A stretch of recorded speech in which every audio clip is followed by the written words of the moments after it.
आपलं नाव काय आणि हे जे गोट फार्म आहे शेळी पालन आहे ते कोणत्या प्रकारचं आणि जी सुरुवात कशी झाली? नमस्कार, माझं नाव विठ्ठल गोडसे. मी प्रॉपर राहणार सिद्धेवाडी, तालुका पंढरपूर, जिल्हा सोलापूर.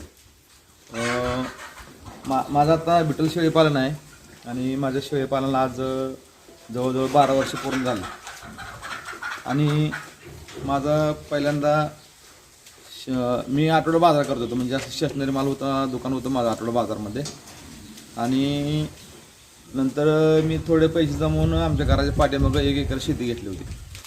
मग शेतामध्ये उत्पन्न काय निघालं म्हणून मला एका मित्रानं सजेशन केलं की तू शेळीपालन कर, त्याच्यामधून उत्पन्न तुला भरपूर मिळेल. शेळीपालन करण्यासाठी मग मी थोडं शेड मारले. पाठीमागं शेड आपलं पहिलं आहे आणि हे नंतर हळूहळू आपण वाढवत गेलो जागा काय पडेल तसं. मग त्यांनी मी शेड मारला आणि सांगोला बाजारातून एक 7 शेळ्या विकत घेतल्या होत्या पाठी.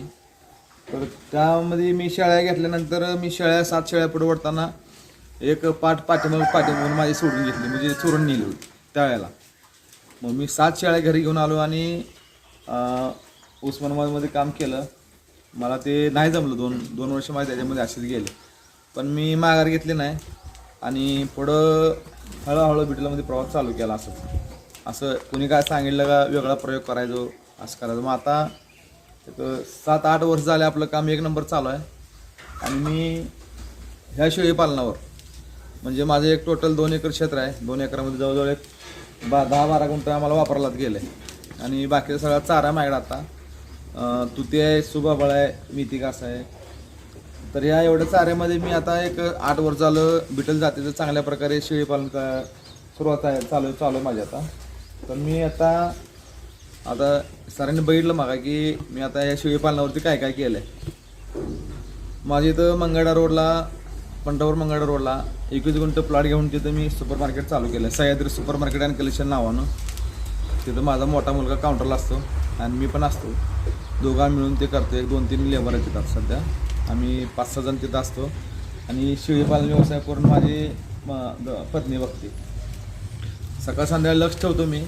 तसं शेळीपालन बघितलं तर व्यवसाय हा घरगुती आहे आणि याच्यामध्ये बायकांनी जास्त लक्ष दिलं तर अजून शेळीपालन भरपूर प्रकारे सक्सेस होतं चांगल्या प्रकारे. तरी हे पूर्ण शेळ्या माझ्या आता माझ्याकडे 16 शेळ्या मदर स्टॉकला असतात आणि माझ्याकडे विक्रीचा माल भरपूर असतं कधी कधी. आता सध्या विक्रीला माल नाही माझ्याकडे, पण असतंय. आणि माझ्याकडे 16 मदर स्टॉकला शेळ्या आहेत, चांगल्या क्वालिटीच्या शेळ्या आहेत. बघू शकता तुम्ही शेळ्या. तर मी ह्या 16 शेळ्यांची 15 महिन्याला कमीत कमी एक 50-60 पिल्लू विकतो. आणि आपलं कसं लाईनवरती काम आहे. माझ्याकडं 2 लाईनचा माल आहे. खली लाईनचा एक माझा पहिल्यापासून एक लाईन खली लाईनचं बोकड असते आणि दुसरं एक बोकड आहे माझ्याकडे. तर खली लाईनमध्ये आपलं काम एकदम मस्त प्रकारे चालू आहे. बऱ्याच जणांना माल दिला आहे, बऱ्याच जणांना बोकड दिले आहे, बऱ्याच जणांना पाठी दिले आहेत. त्यांचं बी काम माझ्यापेक्षा काय जणांना पुढे गेलं आहे, काय जणांना माझ्या लेवलनं काम चालू आहे. मी पण जवळजवळ आता मला वाटतं 30-40 फार्म चालू केले असते. चांगल्या प्रकारे चालू आहे ते पण फार्म आता माझ्याकडे. उस्मानाबाद शेळी आणि या बिटल शेळीची काय वैशिष्ट्य आहे नेमकं, आता काय फरक आहे दोन्ही? शेळी म्हणजे शेळी आहे तशी, आणि बिटल कसं बॉडी लँग्वेजला आणि वजन वाढीला जास्त प्रसिद्ध आहे. आणि उस्मानाबादीमध्ये कसं दुधाची क्षमता कमी असल्यामुळं पिल्लांची वाढ कमी होती आणि पिल्लं कमी पैशाला विकले जातात. आता बिटलमध्ये बघितलं तर कोण 2 लाखाला पिल्ल विकते, कोण 1 लाखाला विकते, कोण 51,000ला विकते. जे घेणार आहे त्याचा प्रश्न आहे, जे विकणार त्याचा प्रश्न आहे. पण माझे आतापर्यंत पिल्लं आपण 30,000ला एक पिल्लू विकतोय बिटल जातीचं.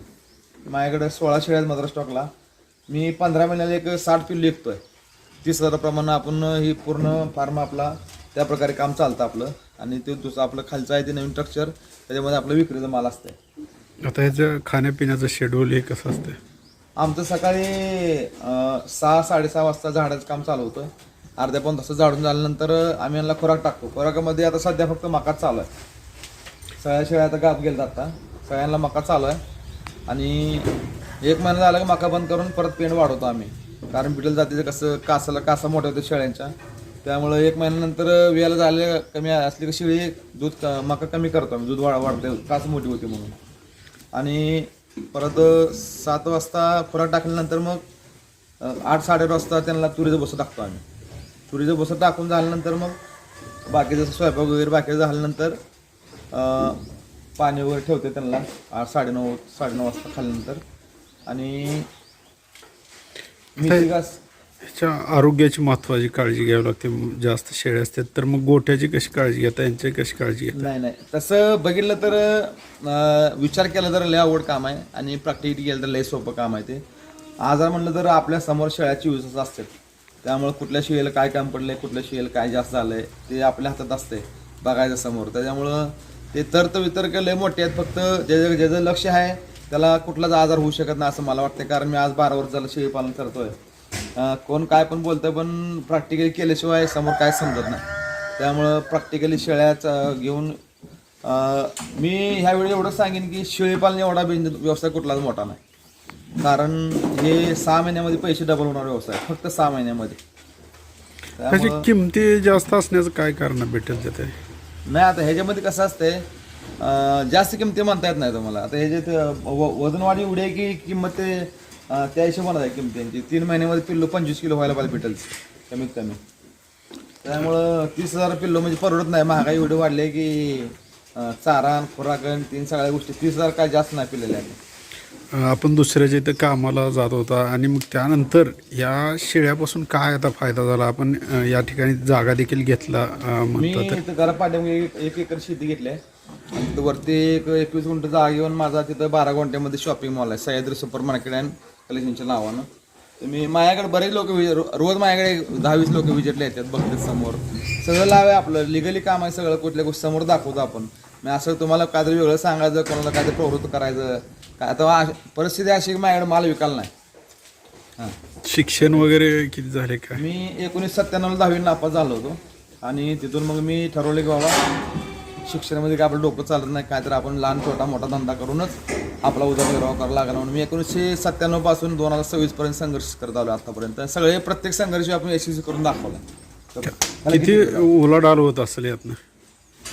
मी तुम्हाला सांगितले संघर्ष करत आलोय म्हणजे माझ्या जेवढा पैसे येते मी आज पण इन्व्हेस्टमेंटच करत आलोय. प्रत्येक शेती घेतली, तिथं प्लॉट घेतला, त्याला 3 कोटी रुपयाचं बाकीचं सगळं फर्निचर माल सगळ्या गोष्टी प्रॉपर्टीचं केल्या. आपले सगळे स्वप्न आपण स्वतः कष्टावर पूर्ण केलं शेळीपालनावर. काय तरुणांना काय सांगाल जे नवीन तरुण शेळीपालन करू इच्छितात? शेळीपालन करायचं काय नाही, अडचण नाही. फक्त शेळीपालन व्यवसाय समजून घेतला पाहिजे पहिल्यांदा. शेळी आपल्यासाठी काय करू शकते, ज्याला कळलं ना त्यानं आयुष्यात सोनं करून घेतलं.